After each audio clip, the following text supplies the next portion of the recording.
50க்கும் மேற்பட்ட உலக நாடுகளில் 100 கோடிக்கும் அதிகமான ஆகாயம் தமிழ் பார்வையாளர்களுக்கு பேரன்பும் திருநன்றி. ஆகாயம் நேயர்களுக்கு வணக்கம். அதிமுகவினுடைய பொதுச் செயலாளர் திரு எடப்பாடி பழனிசாமி அவர்கள் ஊட்டியில பரப்புரை மேற்கொண்டு வரும்போது ரொம்ப காட்டமான விமர்சனத்தை திமுக காங்கிரஸ் கூட்டணி மேல வச்சிருக்காரு. என்ன சொல்லியிருந்தாரு அப்படின்னா, கூடிய சீக்கிரமே இந்த கூட்டணி விரிசல் அடையும், காங்கிரஸ் பிரிஞ்சு வந்துருவாங்க அப்படின்ற அளவுக்கு பரபரப்பான ஒரு விமர்சனத்தை வச்சிருந்தாரு. எதனால் அந்த விமர்சனம், இன்னைக்கு காங்கிரசினுடைய நிலைப்பாடு இல்லை காங்கிரசினுடைய செயல்பாடுகள் எப்படி இருக்கு அப்படின்றது குறித்து பேச போறோம். நம்ம கூட மூத்த பத்திரிகையாளர் மற்றும் அரசியல் விமர்சகர் தமிழா பாண்டியன் அவர்கள் இருக்காங்க. வணக்கம். வணக்கம் சார். இந்த கேள்விக்கு ரெண்டாவதாக வரலாம். எனக்கு அதுக்கு முன்னாடி கேட்க வேண்டிய விஷயம் என்னன்னா சார், காங்கிரஸ் இந்தியாவை ஆண்ட கட்சி, தமிழ்நாட்டை ஆட்சி செஞ்ச கட்சி. இன்னைக்கு காங்கிரசினுடைய செல்வாக்கு இல்லை தமிழ்நாட்டில் எந்த அளவுக்கு இருக்குது சார்? இல்லை, காங்கிரஸுடைய செல்வாக்கு 1967 அண்ணா காங்கிரஸை எதிர்த்து தமிழ்நாட்டில் இருக்கிற அனைத்து கட்சியும் ஓரணியில் சேர்த்து தான் காங்கிரஸை வீழ்த்தி திமுகவை அதிகாரத்துக்கு கொண்டு வந்தார். அன்றிலிருந்து இன்று வரை காங்கிரஸுக்கு தமிழ்நாட்டில் வாக்கு வங்கிகளே கிடையாது. காங்கிரஸை பொறுத்தவரை காங்கிரஸ்க்கு திமுகவதற்கு எதற்கு தேவைப்படுகிறதுனா, காங்கிரஸ் அகில இந்திய அளவில் அதிகாரத்துக்கு வருகிற பொழுது காங்கிரஸ் கட்சியின் தயவில் திமுக பல வழக்குகளை புதிதாக வழக்கு போடாமலும் பழைய வழக்குகளை நீர்த்து போக செய்வதற்கும் தான் காங்கிரஸை கருணாநிதி கூட்டணி வைத்திருந்தார். உதாரணத்திற்கு சர்க்காரியா கமிஷன் தான். இப்போ காங்கிரஸை பொறுத்தவரை தமிழ்நாடு முழுக்க சட்டமன்ற உறுப்பினர்களாகட்டும் நாடாளுமன்ற உறுப்பினர்களாகட்டும் 50 ஆண்டு காலம் அவர் குடும்பத்தில் தொடர்ச்சியாக அதிகார மையமாக இருக்கிறார்கள். உதாரணத்திற்கு திருவாடானை தொகுதியில் காங்கிரஸ் சட்டமன்ற உறுப்பினர் கரியமாணிக்கம் அம்பலம். இவர் எப்போ எம்எல்ஏ?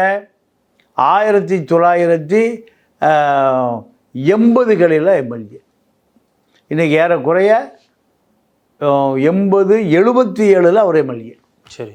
அதற்கு பிறகு அவருடைய மகன் ராமசாமி காங்கிரஸ் கட்சி எதிர்க்கட்சி தலைவர். இப்போ அவருடைய 3வது தலைமுறை கருமாணிக்கம். அவர் தாத்தா பேருக்கு கரியமாணிக்கம் அம்பலம், அவர் மகன் ராமசாமி காங்கிரஸ் கட்சி எதிர்க்கட்சி தலைவர், அதே திருவாடானம் தொகுதியில். இப்போ கருமாணிக்கம் எம்எல்ஏ. எத்தனை ஆண்டு காலமா? 50 ஆண்டு காலமாக அவர்கள் எம்எல்ஏ. நீங்கள் சிவகங்கை போயிட்டீங்கன்னா சிதம்பரம் தொடர்ச்சி நாடாளுமன்ற உறுப்பினர். இப்போ அவர் மகன் அந்த பகுதியில் நாடாளுமன்ற உறுப்பினர் கார்த்தி சிதம்பரம் நாடாளுமன்ற உறுப்பினர். கன்னியாகுமரி தொகுதியில் வசந்த் எம்பி. அவர் மறைந்த பிறகு அவருடைய மகன் விஜய் வசந்த் எம்பி. கிருஷ்ணகிரி தொகுதியில் அன்புமணியினுடைய மாமனார் கிருஷ்ணசாமி நாடாளுமன்ற உறுப்பினர். இப்போ அவர் மகன் அங்கே சட்டமன்ற உறுப்பினர். இப்படி நீங்கள் காங்கிரஸை எடுத்துக்கொண்டால் அழகிரி நாடாளுமன்ற உறுப்பினர், அதன் பிறகு அழகிரி குடும்பத்தை சார்ந்தவர். இப்படி எங்கே எப்பொழுது பார்த்தாலும் காங்கிரஸை சேர்ந்த 3 தலைமுறை நாடாளுமன்ற உறுப்பினர்கள். இது வாக்காளர்களுக்கு யார் வேட்பாளர்னே மறந்து போச்சு. மூப்பனாருக்கு பின்னாடி வாசன். இப்படி அதே போல் சுதர்சனம் அவர் மறைந்தார், அதுக்கு அவர் தொடர்ச்சியாக சட்டமன்ற உறுப்பினர். இப்படி பரம்பரையாக பண்ணையார் கட்சியாக இருந்த காங்கிரஸ் தனித்து நின்று வாக்கு பெற முடியவில்லை. நாடாளுமன்றத்தில் சட்டமன்றத்தில் தனித்து நிற்பதே இல்லை. திமுகவோட தான் கூட்டணி. அந்த தோல்விக்கு பிறகாக சொல்கிறீங்க இல்லை? ஆமாம். எப்போ 67க்கு பிறகு 2 முறை முயற்சி பண்ணாங்க. ஒரு முறை ஜார்ஜை உடைந்த பிறகு அதிமுக பலவீனம் அடைந்தவர் மூப்பனாரை முதலமைச்சராக்குவதற்கு ஒரு முயற்சி பண்ணாங்க. அதுலேயும் வெற்றி பெறவில்லை. இப்போ 2014 அதே போல் ஒரு முயற்சி, அதுவும் வெற்றி பெறவில்லை. சிதம்பரத்தை முதலமைச்சராக்கிறதுக்கு முயற்சி பண்ணாங்க, அதுவும் வெற்றி பெறவில்லை. இன்று வரை காங்கிரஸ் தனித்து நிற்பதற்கான வாய்ப்புகளே இல்லாமல் போச்சு 67லிருந்து. இந்த அரசியலில் தமிழ்நாட்டில் காங்கிரஸுடைய தலைமைக்கு காங்கிரஸை அதிகாரத்துக்கு கொண்டு வந்து விடலாம், ஆளுங்கட்சியாக்கி விடலாம் என்று மூப்பனார் உயிரோடு இருக்க வரை இந்திரா காந்திட்டையும் ராஜீவ் காந்திட்டையும் இந்த கருத்தை வலியுறுத்தி அவர்கள் அதற்கு அனுமதி கொடுத்து முயற்சி செய்து பார்த்து வெற்றி பெறவே இல்லை. இந்த சூழலில் காங்கிரஸுக்கு இப்போ அதிமுக கூட்டணிக்கு போவதற்கு வாய்ப்பே இல்லை. பாஜக இருக்கு. திமுக கூட்டணியில் நிரந்தரமாக இருப்பதை தவிர வேறு வழி இல்லை. திமுகவை வைத்து காங்கிரஸ் இப்போ 10 சட்டமன்ற உறுப்பினர்கள் நாடாளுமன்ற உறுப்பினர்கள் டெல்லிக்கு, காங்கிரஸ் திமுக கூட்டணி 40 நாடாளுமன்ற உறுப்பினர்கள் இப்போ காங்கிரஸுக்கு வலு சேர்க்குது. நீங்கள் 1990களில் மூப்பனாரை முதலமைச்சராக்குவதற்கு ஒரு முயற்சி நடந்து அது தோல்வி அடைந்த பிறகு காங்கிரஸுடைய வாக்கு வங்கி படுபாதாளத்துக்கு போயிடுச்சு. ஆதலால் எந்த காலத்திலையும் காங்கிரஸ் தனித்து நிற்பதற்கு முயற்சி செய்யவே செய்யாது. இரண்டாவது, தமிழ்நாட்டில் இருக்கக்கூடிய காங்கிரஸ் தலைவர்கள் சோனியா காந்தியிடமோ ராகுல் காந்தியிடமோ இது போன்ற ஒரு முயற்சியை ஆணித்தனமாக எடுத்து வைப்பதற்கு இங்கே தலைவர்களே இல்லை. ஏன்னா சிதம்பரத்தை யாருக்கு பிடிக்காது? ராகுல் காந்திக்கு பிடிக்கவே பிடிக்காது. ராகுல் காந்தி சிதம்பரம் பெரிய கோல்டு வார் நடந்துட்டு. சரி, இரண்டாம் கட்ட தலைவர் வேறு யாராக இருக்காங்களா? முதல் கட்ட தலைவர் யாராக இருக்காங்களா?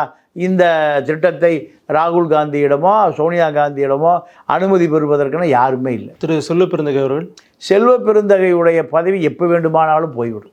இன்ஃபேக்ட் அவரை இந்த போஸ்ட்லேருந்து எடுக்கணும்னு சொல்லி டெல்லி வரைக்கும் காங்கிரஸ் நிர்வாகிகள் போனாங்க இல்லையா? போனாங்க. அந்த பதவியை மல்லிகார்ஜுன கார்கே, அவர் தலித் தலைவர், இவரும் தலித் தலைவர். இந்த நட்புல தான் செல்வ பெருந்தகையுடைய பதவி தொத்தி கொண்டு இருக்கிறது. கேசி வேணுகோபால் இருக்கிற வரை செல்வ பெருந்தகை இந்த பதவிக்கு வரவே முடியல. கேசி வேணுகோபால் இப்பொழுது நாகேந்திரன் கொலை குற்றவாளியை ஜெயிலில் இருக்கார். நாகேந்திரனை தலைவராக்கியது நாகேந்திரனை செல்வ பெருந்தகை தான் தலைவராகிறார், மாநில இளைஞரணி தலைவர். அப்போ இந்த போன்ற நிறைய புகார்கள் வந்த பிறகு செல்வ பெருந்தகை டெல்லியில் போய் காங்கிரஸுக்காக சண்டை பிடிக்கக்கூடிய சுயமரியாதையோடு காங்கிரஸ் நிற்க வேண்டும் என்று கேட்கிற அளவுக்கு ராகுல் காந்திகிட்டையோ சோனியாட்டையோ பெரிய அதிகாரம் இல்லை. அவர் பிஎஸ்பியில் ஆரம்பித்து சிறுத்தையில் விசிகால் எம்எல்ஏவாக இருந்து இப்படி தொடர்ச்சியாக வந்தவர். அவர் காங்கிரஸ் பரம்பரை காங்கிரஸ் தலைவரே அல்ல. இவ்வளவு பலவீனம் இருக்குது காங்கிரஸில். காங்கிரஸ் எதை சொல்லுகிறதோ அதை ஸ்டாலின் கேட்டுக்கொள்வார். ஸ்டாலின் எதை சொல்லுகிறாரோ இறுதி முடிவு சோனியாவும் ஸ்டாலின் தான். இந்த கூட்டணி முறிவதற்கு வாய்ப்பே இல்லை. இவர்கள் தங்களுடைய அதிகாரத்தை தக்க வைத்துக் கொள்வதற்காக செல்வத்தை தவிர அறிக்கை விடலாம், கோரிக்கை விடலாம், பேப்பருக்கு செய்தியாக்கலாமே தவிர அதற்கான முயற்சியை யார் முடிவு செய்யணும்? டெல்லி தான் முடிவு செய்யணும். ஒன்று ராகுல், இல்லைன்னா சோனியா. 2 பேருமே அது போன்ற மனநிலையிலே இல்லை. இந்தியா கூட்டணியில் வலுவான பிரதான கட்சியாக எது இருக்குது? திமுக இருக்குது. இதை எந்த காலத்திலும் காங்கிரஸ் தவற விட மாட்டார்கள். காங்கிரஸ் கருத்து வேறுபாடு திமுக விட்டு வெளியே வந்துடும் என்பது 100%. கம்யூனிஸ்டுகள் எப்படி திமுக கூட்டணியிலிருந்து வெளியேற மாட்டார்களோ, கம்யூனிஸ்டுகள் எந்த காலத்துலேயும் திமுக கூட்டணி வெளியேற மாட்டாங்க. ஏன்? எதிர்முக பாஜக இருக்குது. எங்கள் அதிமுக கூட்டணி யார் இருக்கா? பாஜக இருக்குது. அதனால் அவர்கள் அதை சிந்திக்கவே மாட்டாங்க. அகில இந்திய அளவில் 4 நாடாளுமன்ற உறுப்பினர்கள் எங்கே கிடைக்குது? கம்யூனிஸ்டுகளுக்கு தமிழ்நாட்டில் தான் கிடைக்குது. இதே நிலைமை தான் காங்கிரஸுக்கு. காங்கிரஸை பொறுத்த வரைக்கும் இந்தியா கூட்டணிக்கு ராஜீவ் காந்தி ராகுல் காந்தி பிரதமர் ஆவதற்கு இந்த 40 கூட்டணி கட்சி நாடாளுமன்ற உறுப்பினர்கள் மிகப்பெரிய சக்தி. ஓகே, மோடியுடைய அரசே 16-11 நிற்குது. 11 நிதிஷ்குமார், 16 நாயுடு, 2 பேரும் தான். ஆனால் 16-11-27 தான். இங்கே 40 சீட் கிடைக்குது யாருக்கு? இந்தியா கூட்டணிக்கு. ராகுல் பிரதமர் ஆவதற்கு எவ்வளோ சீட் கிடைக்குது? 40 சீட் கிடைக்குது. அப்போது இந்த 40 சீட் என்பது சாதாரணமான நாற்காலி அல்ல. காங்கிரஸ் வந்து திமுகவோட கூட்டணி வச்சதுனால அவங்களுக்கு இருக்கிற நன்மைகள் வந்து எல்லாருக்குமே தெரியும். ஆனால் சார், எந்த கட்சி வந்தாலும் ஃபஸ்ட்டு குறி வைக்கிறது காங்கிரஸ் தான். இப்போ தாவேக்கா வந்தால் எல்லாருமே சொன்னது வந்து காங்கிரஸ் வந்து தாவேக்காவோட கூட்டணி வச்சிரும் அப்படின்னாங்க. சமீபத்தில் ஒரு மீட்டிங் நடக்குது, அதில் ஒரு நிர்வாகியே சொல்கிறார், அதிகம் கேட்போம், கேட்கலாம் வெளியே போயிடும் அப்படிங்கிற மாதிரி சொல்கிறாரு. இப்போ இவங்களும் காங்கிரஸ் இழுக்கிறாங்க. காங்கிரஸை ஏன் சார் எல்லாருமே குறி வச்சுட்டே இருக்கிறாங்க? இல்லை, காங்கிரஸ் என்பது பாஜக எதிர்ப்பு வாக்கு வங்கி காங்கிரஸ் தக்க வச்சிருக்கு. முஸ்லீம் வாக்கு வங்கி, கிறித்துவ வாக்கு வங்கி, தலித்து வாக்கு வங்கி, இதெல்லாம் பிஜேபியை எதிர்க்கிற வாக்கு வங்கி பூரா காங்கிரஸுக்கு வருவதற்கு வாய்ப்பு இருக்குது. அகில இந்திய அளவில் இந்த வாக்கு வங்கி தனக்கு கிடைக்கும். ஏன்னா திமுகவிலிருந்து உடைச்சி எடுக்கணும், காங்கிரஸை உடைச்சி எடுத்தால் திமுக பலவீனப்படும் என்பது விஜய்க்கு கணக்கு. இந்த கணக்கில் தான் இவர்கள் காங்கிரஸ் தன்னோடு வந்துடும் எதிர்பார்க்குறாங்க. அதுக்கெல்லாம் வாய்ப்பே இல்லை. 1% கற்பனை கூட செஞ்சு பார்க்க முடியாது. ஏன்னா கம்யூனிஸ்டுகள் எப்படி வெளியே வரமாட்டாங்களோ அதே போல தான் காங்கிரஸ். விடுதலை சிறுத்தைகளும் வெளியே வராது. ஏன்? எதிர்முகம் பிஜேபி பூதத்தை காண்பித்து தான் திமுக கூட்டணியே வலுவாக இருக்குது. இதில் எப்படி என்ன வாக்கு வங்கினே தெரியாத விஜயோடு காங்கிரஸ் வரும்? காங்கிரஸுக்கு கூட்டணி, காங்கிரஸ் விஜய் கூட்டணி 40 நாடாளுமன்ற சீட்டை ராகுல் காந்தி பிரதமர் ஆவதற்கு கொடுப்பாங்களா? உறுதி இல்லை. அப்புறம் எப்படி வாய்ப்பு? எப்படி அது?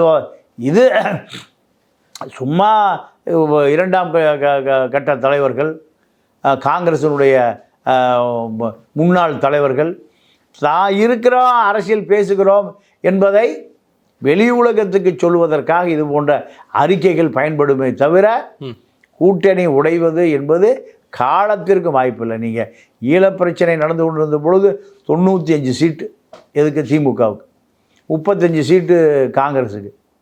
இந்த காலகட்டத்திலே கூட்டணி முறியலையே. மைனாரிட்டி கவர்மெண்ட் ஜெயலலிதா வார்த்தைக்கு வார்த்தை சொல்லக்கூடிய அந்த சூழ்நிலையே நீங்கள் கூட்டணி ஆட்சி அமைக்க முடியல. 35 சட்டமன்ற உறுப்பினர்கள் திமுக ஆதரவு கொடுத்தால் தான் திமுக ஆட்சியை நிலைத்து நிற்கும். அப்போவே கூட்டணி ஆட்சி வரலையே, ஆட்சி பங்கு அதிகாரத்தை பங்கு வரலையே. இனியா வரப்போகுது. திமுக 118 சீட்டை இப்போ சொந்தமாக வச்சுருக்கு. ஏறக்குறைய 130 சீட்டு வச்சுருக்கு. 130 சீட்டை வைத்திருக்கிற சூழ்நிலையில் கூட்டணி ஆட்சியில் பங்கு அதிகாரத்துக்கு பங்கெல்லாம் வாய்ப்பே இல்லை. 2006-11 95 சீட்டு தான் திமுக இருந்தது. காங்கிரஸ் ஆதரவு கொடுக்கலைன்னா ஈழப்பிரச்சனை நடந்துட்டு இருக்கிற காலத்தில் திமுக ஆட்சி கவிழ்ந்து போயிருக்கு. அந்த காலத்திலேயே ஆட்சி பங்கு அதிகாரத்துக்கு பங்குங்கிற நிலைமை வரல. அப்போ இதுக்கும் வாய்ப்பே இல்லை. எடப்பாடியை பொறுத்த வரைக்கும் இந்த கூட்டணிகள் ஒரு குழப்பத்தை ஏற்படுத்த முடியுமா, கூட்டணி இழுபறி ஆக்க முடியுமான ஒரு முயற்சி தான். ஓகே, அந்த முயற்சி முடிவு செய்யக்கூடியது ஸ்டாலினும் சோனியாவும் தான், டெல்லியில் தான். அதற்கான வாய்ப்புகள் நீங்கள் பழைய வாய்ப்புகளை போல வராது. ஓகே சார், கூட்டணி முறியறதுக்கான வாய்ப்புகள் இல்லை. ஆனால் ஒரு விஷயத்தில் காங்கிரஸ் உறுதியாக இருக்காங்களோன்னு தோணுது. போன வாட்டியோட அதிக சீட்டு வாங்கணும் எல்லா கட்சியுமே கேட்குறாங்க. காங்கிரஸ் ஒரு வேளை அதிக சீட்டுகள் டிமாண்ட் பண்ணால் அதிகமான சீட்டுகள் கிடைக்குமா? அதில் அவங்களால நிறுத்தி ஜெயிச்சிட முடியுமா சார்? இல்லை, அதாவது இப்போ 234 சீட்டுக்குள்ளே தான் சீட் ஷேரிங் பண்ண முடியும். அதை கடந்த முறை செய்து அந்த கூட்டணி தான் வெற்றி பெற்றிருக்கு. காங்கிரஸுக்கு என்ன சீட்டோ, கம்யூனிஸ்டுகளுக்கு என்ன சீட்டோ, சிறுத்தைக்கு என்ன சீட்டோ, வைகோக்கு என்ன சீட்டோ, அந்த அந்த சீட்டுக்களின்படி திமுக தனித்து பெரும்பான்மையாக வருவதற்கு தங்களுக்கு குறைந்தபட்சம் 150 சீட்டுகளை வைத்து கொண்டு நீங்கள் 84 சீட்டை கொடுத்துரும். எல்லாருமே கேட்குறாங்களே சார். எல்லாம் கொடுத்தா அப்போ ஆந்திராவில் இருக்கிற சட்டமன்ற சீட்டையும் சேர்த்துக்க முடியுமா? வாய்ப்பே இல்லை. இப்போது திமுகவினுடைய ஐடி விங்கு 106 சீட்டு பலவீனமாக இருக்குன்னு ஒரு புள்ளி விவரத்தை கொடுத்துருக்காங்க அவங்க. ஆமாம், நடந்து முடிந்த அந்த நாடாளுமன்ற உறுப்பினர்கள் கூட்டத்தில் 106 சீட்டு வீக்காக இருக்குது. கூட்டணி கட்சி சீட்டு தான். இது எப்படி ஜெயிக்க வைக்கிறது? இது மாவட்ட செயலாளரை களம் இறக்கியாச்சு, மந்திரிகளை களம் இறக்கியாச்சு, சட்டமன்ற உறுப்பினர்களை களம் இறக்கியாச்சு, ஒன்றிய நகரத்தை களம் இறக்கியாச்சு. இப்போ நாடாளுமன்ற உறுப்பினர்களே களம் இறக்குறாங்க. அப்போது இந்த 106 சீட்டு யாருக்கு சாதகமாக இருக்குது? அதிமுக சாதகமாக இருக்குது. திமுகவுக்கு சாதகமாக இல்லைன்னா வேறு யாருக்கு சாதகமாக இருக்காது? அதிமுகவுக்கு. இப்போ அதிமுகவுக்கு 106 சீட்டு கன்ஃபார்ம். 106 சீட்டு கன்ஃபார்ம்னா இன்னும் எவ்வளோ சீட்டு வேணும்? இன்னும் 12 சீட்டு இருந்தால் போதும். யாருக்கு? அதிமுக. 118 வந்தால் ஆட்சி அமைச்சிடலாம். நான் திமுகவுடைய ஐடிவிங்க இப்போ வேலை செய்ய ஆரம்பிச்சிட்டாங்க. இன்னும் 7 மாதம் 8 மாதம் இருக்குது. இப்போவே வேலை செய்ய ஆரம்பிச்சிட்டாங்க. வேலை செய்து என்ன கண்டுபிடிச்சிருக்காங்கன்னா 106 சீட்டு ரொம்ப பலவீனமாக இருக்குது. 34 நாடாளுமன்ற உறுப்பினர்கள், மேலவை கீழவை 2 சேர்த்து ஆளுக்கு 3 சீட்டு எடுத்துங்க. ஆளுக்கு 3 சீட்டு 4 சீட்டு எடுத்துங்க. இதில் எப்படியாவது ஜெயிக்க வைக்கணும். நாடாளுமன்ற உறுப்பினர்களுக்கு வேலை கொடுக்கப்பட்டிருக்கு. அமைச்சர்களை தாண்டி, மாவட்ட செயலாளர்களை தாண்டி, எம்எல்ஏவை தாண்டி. அப்போது பலவீனமான சூழல் தான் திமுகவுக்கு இருக்குது. இதில் காங்கிரஸ் கூட்டணி கட்சிகளுடைய தொகுதியை சேர்த்தான், கம்யூனிஸ்டுடைய தொகுதியை சேர்த்தான், வைகோ கொடுத்த சீட்டையும் சேர்த்தான். திமுக கூட்டணி கட்சியில் மொத்தம் 234, 106 பலவீனமாக இருக்குது. வாய்ப்பே இல்லை. இது எப்படி உருவாக்குவது? அப்போ 106 அதிமுகவுடைய சோலா சீட்டு. பாஜக பெரிய ரோல் இல்லை அங்கே. பாஜக பெரிய கட்சியே இல்லை. அப்போது காங்கிரஸ் ஒரு பெரிய கட்சியாக இருந்தால் அங்கே பாஜக பெரிய கட்சி அதிமுக கூட்டணியில், இங்கே காங்கிரஸ் பெரிய கட்சியாக இருந்தால் இந்த 106 சீட்டு பயமே தேவையில்லை. காங்கிரஸையும் ஜெயிக்க வேண்டியதாக இருக்குது. திமுக தொண்டை கம்யூனிஸ்டுகளையும் ஜெயிக்க வைக்க வேண்டியதாக இருக்குது. பின்னுக்கு இழுக்கிறாங்களோ? வாக்கு வங்கி பலவீனமாக இருக்குது. காங்கிரஸ் கட்சியுடைய தொகுதியில் காங்கிரஸ் வேலையே செய்யலை. உதாரணத்துக்கு இப்போ திருவாடான தொகுதியில் அந்த கருமாணிக்கம் சென்னையில் செட்டில் ஆகிட்டார். சென்னை வாசி. நீங்கள் ஒரு 500 குடும்பம் தான் அவர்கள் சார்ந்த சமூகம் இருக்குது. அங்கே ஒரு 2 லட்சம் ஓட்டில் 500 வாக்கு இருக்கிற ஒரு சமூகம், சாரி அவர் சார்ந்த அந்த கள்ளர் சமூகம். எப்படி திருவாடானையில் ஜெயிக்க முடியும்? திமுககாரன் ஓட்டு போடணுங்க. யார்? திமுகவுக்கு ஆதரவான முஸ்லீம்கள் ஓட்டு போடணும், திமுகவுக்கு ஆதரவான கிறிஸ்துவர்கள் ஓட்டு போடணும், திமுககாரன் ஓட்டு போடணும். யார் ஜெயிக்கிறதுக்கு? காங்கிரஸ் ஜெயிக்கிறது. இதுதான் எல்லா தொகுதிகளிலுமே. காங்கிரஸ் வெற்றி பெற்ற நாடாளுமன்ற சட்டமன்ற தொகுதிகளில் காங்கிரஸுக்கு வாக்கு வங்கியே இல்லை, கிளையே இல்லை, கட்சியே இல்லை, நிர்வாகிகளே இல்லை, துணை செயலாளர்களை, மண்டல செயலாளர் இப்படி யாருமே இல்லை. காங்கிரஸ் கட்சி மாவட்ட தலைவர் யாருக்கா தெரியுமா? யாருக்கும் தெரியாது. நீங்கள் மாவட்ட செயலாளர்னா திமுககாரன் தான், மந்திரினா திமுககாரன் தான், எம்எல்ஏனா திமுககாரன் தான். காங்கிரஸில் வெற்றி பெற்ற நாடாளுமன்ற உறுப்பினர்களோ சட்டமன்ற உறுப்பினர்களோ மீண்டும் சொந்த செல்வாக்கில் தொகுதியில்னு ஜெயிக்க முடியுமா? வாய்ப்பே இல்லை. நீங்கள் சிதம்பரம் ரீகவுண்டிங் மினிஸ்டர்னு மோடி கிண்டல் பண்ணுவார். தோற்று போனவரை ஜெயிக்க வச்சாங்க. காங்கிரஸ் மன்மோகன் சிங் அலுவலகத்திலிருந்து, பிரதமர் அலுவலகத்திலிருந்து இந்த சிவகங்கை கலெக்டருக்கு மன்மோகன் சிங் எப்படியாவது சிதம்பரம் எனக்கு வேணுங்கிறார், சிதம்பரம் எனக்கு எப்படியாவது வேணுங்கிறார். இதுதான் காங்கிரஸ் அரசியல். இப்போ இந்த காங்கிரஸ் அரசியலில் வலுவாக இல்லாத காங்கிரஸ் திமுகவிடம் சீட் ஷேரிங்களுக்கு அதிகமாக வேணும்னு கேட்குறதுக்கு வாய்ப்பு இருக்கா? இல்லை. கம்யூனிஸ்ட் கேட்க முடியுமா? கேட்க முடியாது. வேறு யார், திருமாவளவனை தவிர வேறு யாரும் கேட்க முடியாது. அதுதான் சார் கேட்கணும். ஏன்னா தொடர்ச்சியாக அந்த ஆட்சியில் அவங்க தங்களுடைய பலத்தை நிரூபிக்கிறதுக்கு பல்வேறு மாநாடுகள், கூட்டங்கள் நடத்திட்டாங்க. அவங்க சீட் ஷேரிங்கை இன்க்ரீஸ் பண்ண சொல்லி கேட்டால் இல்லை, விடுதலை சிறுத்தைகளுக்கு கொடுப்பாங்க. நீங்கள் எதாவது வாய்ப்பு இருக்குது. ஏன்னா அந்த கட்சியில் வலுவான 3.5-4% வாக்கு வங்கி வச்சிருக்கிறது விடுதலை சிறுத்தை தான். விடுதலை சிறுத்தைகள் தொடர்ந்து இயங்கிக் கொண்டே இருக்கிறார்கள்.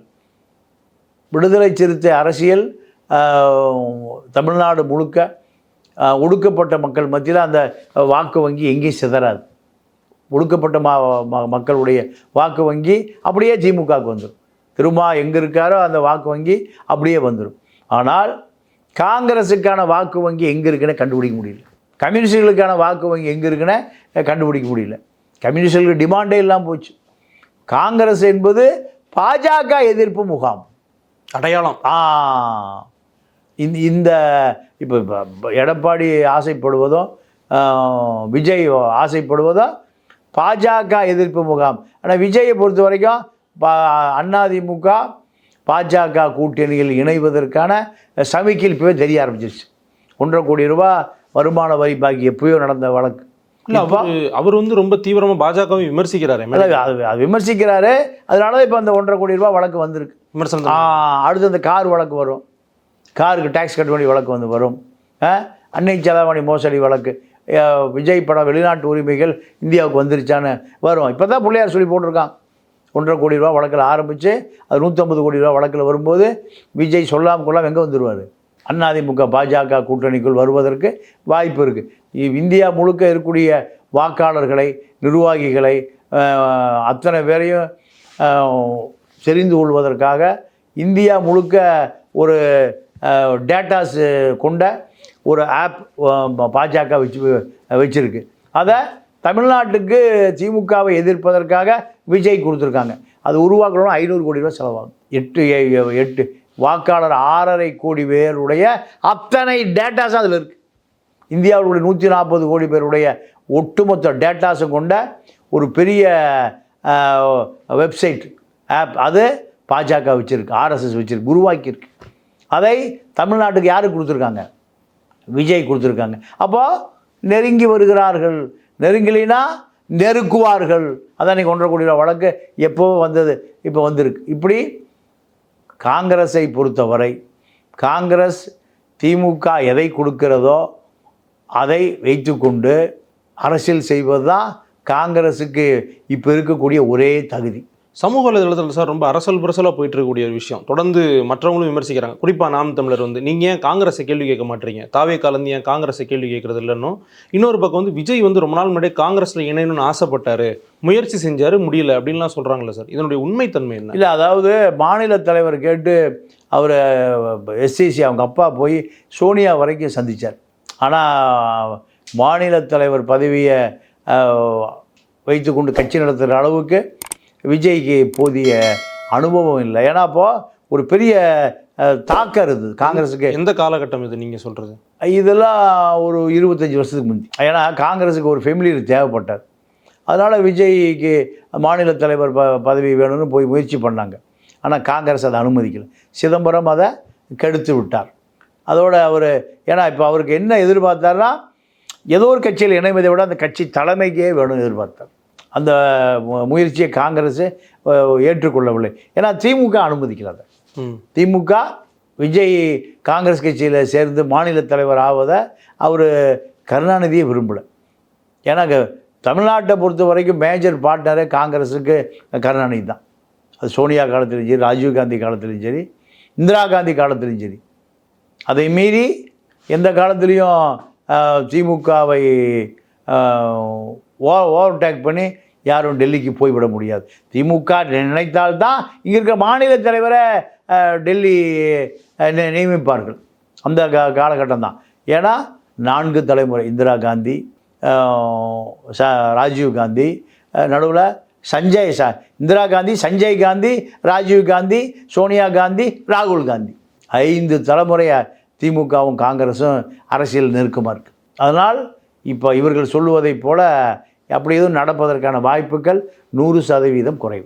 ஆனால் விஜய் அவர்களுக்கு வந்து காங்கிரஸ் மேலே ஒரு அபிமானம் இருக்கா? இன்னமும் இருக்குது.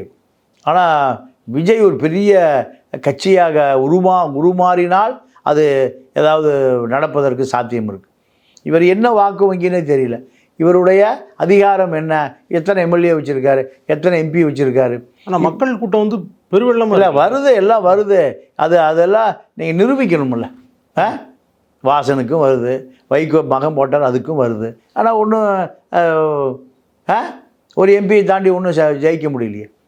அதனால் வாக்கு வங்கியை நிரூபித்தால்தான் உங்களுக்கான அதிகாரம் நிரூபிக்கப்படும். அதுதான் இந்திய அரசியல் இருக்க அத்தனை பேரும் பார்க்கப்படும். அதை நிரூபிக்காத வரை இப்படியே கூட்டம் கூடிக்கொண்டே இருக்கும், அரசியல் பேசிக்கொண்டே இருக்கலாம். உங்களுடைய அரசியல் செல்வாக்கு என்பது நாடாளுமன்றத்துக்குள்ள எத்தனை பேர் இருக்காங்க, சட்டமன்றத்துக்குள்ள எத்தனை பேர் இருக்கிறார்கள், இதை பொறுத்து தான் ஒவ்வொரு அரசியல் கட்சியினுடைய செல்வாக்கு. பிரச்சாரத்தில் விஜய் அவர்கள் வந்து நேரடியாக திமுகவுக்கு சவால் விடுறாரு, திமுக தாவேகா தான் போட்டி அப்படிங்கிறாரு. இந்த சீன்ல இருந்து கொஞ்சம் கொஞ்சமாக ஏடிஎம்கே வெளியே தள்ளுறதுக்கு பார்க்குறாரா, இல்லை ஏடிஎம்கே தரப்பில் பிரச்சாரங்கள்லாம் கொஞ்சம் மந்தம் ஆயிடுச்சா? இல்லை, அதாவது சினிமாக்காரங்க எப்பவுமே ஒரு பிரம்மையை ஏற்படுத்துவார்கள்.